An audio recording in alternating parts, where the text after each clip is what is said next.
Elrond was the half-elven Lord of Rivendell, both a skillful warrior and a wise counselor. The son of Earendil, a half-elf, and Elwing, an elf, he was perhaps best known in the Second and Third Ages for his might in war and steadfast leadership. Welcome to Fantasy Slice. Let's take a quick look at the life of Elrond. He was born a twin. His brother was named Elros. They were raised in the late First Age in the Havens of Sirion, the main river of Beleriand, which are the northwestern lands of Middle-earth. During this period at age 6, he and Elros were taken as captives when the Sons of Feanor attacked the Havens to fulfill an oath to take the silmaril from their mother Elwing. It was one of 3 gems created by Feanor. Maglor, one of the 2 sons of Feanor to survive the attacks, pitied the young boys and spared them from being killed. In fact, he would adopt them. Their relationship with the remaining sons of Feanor grew over the years, for Maglor took pity upon Elros and Elrond, and he cherished them, and love grew after between them, as little as might be thought, the Silmarillion.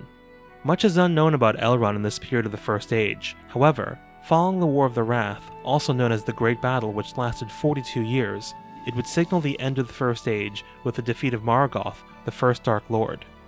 Elrond and Elros were given a choice by the Valar, the creators of the world. Shall they be recognized as one of the elves, or men? They chose independently. Elrond was to be counted among the elves, and remained among them, while Elros was to be part of mortal men. Beleriand was laid to waste, ravaged by the War of the Wrath, while in Lindon, in the northwest of Middle-earth, Elrond had become an important figure in a kingdom founded by Gil-galad, a Noldorian elf king. He was the last High King of Noldor. During the Second Age, an emissary of the Valar referring to himself as Anatar sought to enter Lindon. Suspicious of their motives and sensing devious intent, Elrond and Gil-galad refused his entry. Elrond made his mark during the subsequent War of the Elves and Sauron. Their suspicions were warranted, as Anatar revealed himself to be Sauron, an ally of Morgoth, the Dark Lord of the First Age. Eregion, the realm of Noldorian elves, was under attack by Sauron and his forces.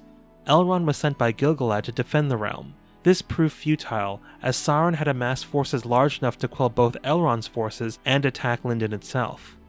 As with the aftermath of the War of the Wrath, Eregion was left in tatters. Elrond and other surviving Noldor created a stronghold called Imladris in the far north. Imladris is better known as Rivendell, a refuge and sanctuary. Having survived assaults from Sauron's forces, Gil-galad recognized Elrond's great efforts to preserve Noldorian elves, and was bestowed the Ring of Vilya, along with the title of Vice-Regents of Eredor, the land of free peoples of Middle-earth. It was later known for the home of the hobbits of the Shire and men.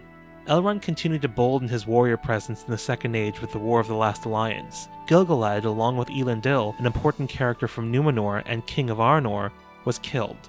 Sauron would lose the One Ring at the end of this costly battle when it was cut from his hand by Isildur, heir of Elendil. Elrond advised him to destroy the ring, as its power would corrupt those who wielded it. Isildur ignored Elrond's counsel. Having returned to Rivendell, it would flourish with Elrond in possession of the Ring of Vilya. In the Third Age, he fostered the heirs of Isildur, establishing this tradition beginning with Isildur's son, Valandil, as he remained at Rivendell during the war. In this period, Elrond would become the conservator of heirlooms of Arnor. He preserved the shards of Narsil, the sword belonging to Earendil, later the scepter of Annuminus, and the ring of Barahir, for whomever would reclaim the throne of Arnor. Elrond married Celebrian, who was the daughter of the well-known elves Galadriel and Celeborn, from the lands of Lothlorien from below the Misty Mountains.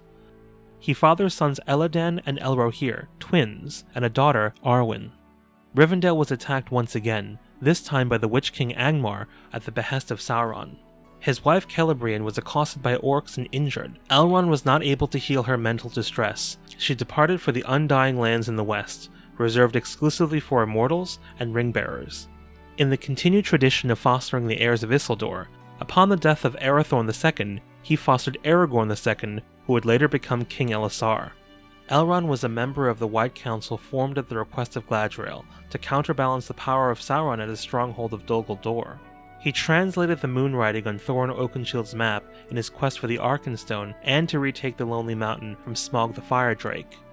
Elrond was pivotal alongside Gandalf the Grey in convening the council when Frodo Baggins, a hobbit from the Shire, came in possession of the One Ring. It was decided that it should be destroyed, and thus the Fellowship of the Ring was created. After the One Ring was destroyed, Elrond traveled to the capital city of Gondor, Minas Tirith, to attend the wedding of his daughter Arwen and Aragorn II, now King Elessar. Having restored claims to Arnor, Elrond returned the Scepter of Annúminas to the King Elessar. Shortly after, on September 29, 3021, Elrond departed Middle-earth for Valinor and never returned to Middle-earth.